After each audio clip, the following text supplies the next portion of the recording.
Hi, Larry, WD0AKX. In this video, I'd like to introduce you to my ham radio Elmer, who recently turned 101 years old.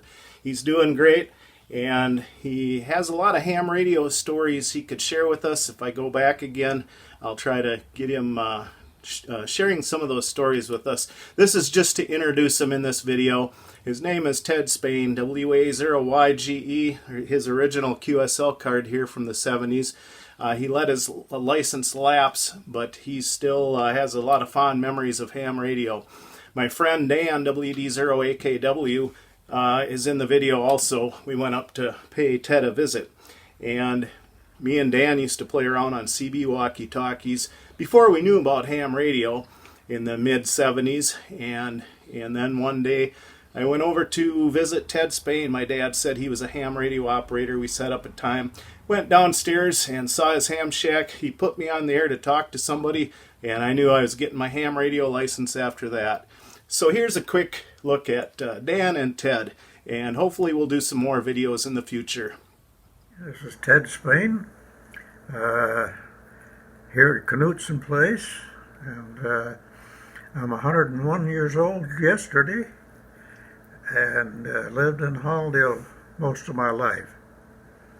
Got into ham radio and found it really interesting, and got my son into it, and that was our life for many years.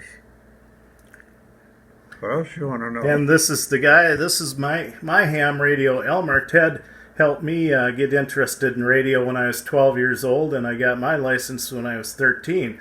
But I went downstairs to see his ham radio shack, and he put me on the air to say hi to somebody that he was talking to in Texas, and I knew at that moment that I was going to get my ham radio license. So thanks to Ted here for doing that for me. Okay, I'm glad I was able to affect that. Self-learning. Yeah, hey, I'm Dan Heitmeyer, and I'm down just up here in Albert Lee visiting with Ted Spain, and spent the day with Larry. Just been driving around. It's been a beautiful day, and just checking out the old stomping grounds in Hollandale. Yeah, and your call sign is next to mine. AKW. So we got our ham radio tickets at the same time after Ted here got me started. Then Dan also wanted to get into ham radio from our CB radio days and walkie-talkies and stuff. Graduated from the walkie-talkies and CB, so yeah, that's the rest of the story right there.